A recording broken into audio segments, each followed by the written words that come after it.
Assalamu alaikum. La toute première fois que Allah Azza wa Jal a révélé le Coran au prophète Muhammad alayhi salatu wassalam, c'est un moment qui est inoubliable. C'est un moment qu'on devrait méditer, parce que la base, le début, c'est toujours le plus important. Eh bien, regardons le contexte dans lequel les 5 premiers versets de Surat Al-Alaq ont été révélés au prophète alayhi salatu wassalam. Eh bien, la première fois que le prophète alayhi salatu wassalam reçoit la révélation, il était dans la grotte de Hira.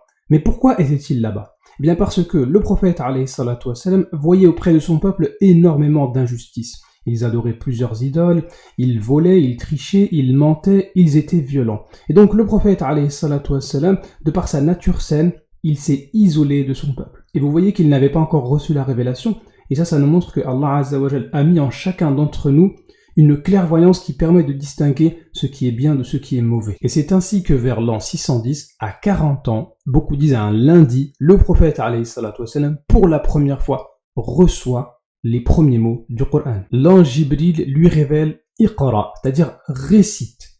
Et le prophète alayhi salatu wassalam, il ne connaît pas la révélation, il ne lit pas, il ne récite pas. Et donc il répond, je ne sais pas lire, je ne sais pas réciter.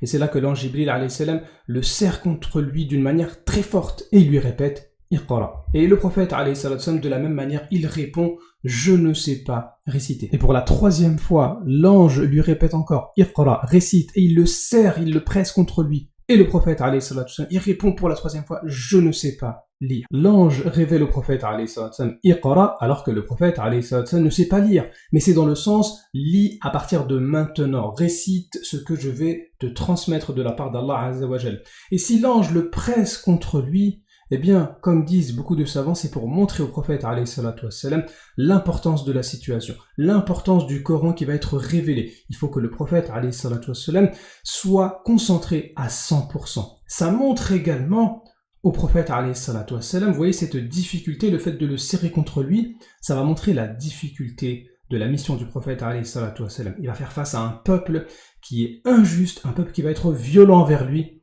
Et donc dès le début, le prophète alayhi salam va prendre conscience que sa mission ne sera pas facile. Et juste après cet événement, le prophète alayhi salam qui était terrifié, il avait peur, il est rentré chez lui. Et Allah Azza wa Jal a voulu que la première personne qui rencontre le prophète alayhi salam, la première personne qui conseille le prophète alayhi salam, eh bien c'était pas ses meilleurs amis, c'était pas Abu Bakr, c'était pas ses enfants, c'était pas ses parents, ils étaient décédés lorsqu'il était petit.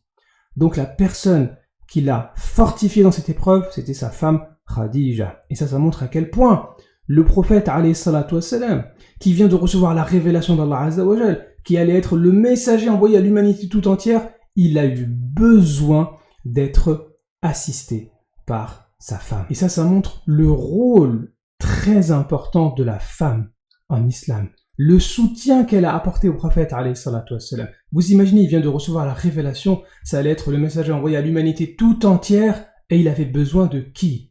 C'est Khadija qui l'a rassuré en lui disant « Cette révélation ne peut venir que de Allah Azza wa Jal, le Seigneur de l'univers. Tu es quelqu'un de bien, tu es contre l'injustice, tu aides les pauvres, tu aides les gens. Cette révélation ne peut venir que du Seigneur de l'univers. » Et ça montre à quel point derrière chaque grand homme, il y a une femme. Et derrière l'homme le plus grand de l'humanité, le prophète alayhi salatu wassalam, il y avait aussi une femme Khadija, puisque Allah Azza wa Jal aurait pu révéler un autre verset pour rassurer immédiatement le prophète alayhi salatu wassalam. Mais il a laissé sa femme le faire. Et ça montre à quel point on est dans l'erreur lorsqu'on pense qu'on peut résoudre nos problèmes tout seul. Le prophète alayhi salatu wassalam vient de recevoir la révélation, il a besoin de sa femme pour le soutenir. Alors à plus forte raison, nous, on a besoin du conseil. Nous, on a besoin d'être conseillés et que personne ne dise « je ne vais pas en parler à ma femme, je ne vais pas en parler à un tel, parce que je peux me débrouiller tout seul. » Mais tu n'es pas mieux que le messager d'Allah, sallallahu alayhi wa sallam. En fait, vous voyez à quel point le début de la révélation, rien que le début, ça nous montre que la discussion au sein du couple, la discussion entre les gens, elle est importante. Le fait de communiquer, c'est important. Le fait de penser qu'on peut résoudre nos problèmes tout seul, eh bien c'est faux et c'est contraire au début de la révélation. Et Khadija, vous voyez, c'était aussi une femme pieuse. Elle n'a pas hésité à mettre en avant les bonnes qualités, le bon comportement de son mari. Mais Khadija n'a pas fait que ça. Elle ne l'a pas que soutenu. Elle n'a pas fait que dire « ce qui t'arrive, c'est quelque chose de bien, ne t'inquiète pas, ça va passer, etc. » Non, elle n'a pas dit que ça. Qu'est-ce qu'elle est partie faire ? Elle est partie chercher une aide extérieure aussi. Elle est partie voir son cousin qui était Waraqa ibn Nawfal, qui était un savant. C'était quelqu'un qui était versé dans les écritures anciennes.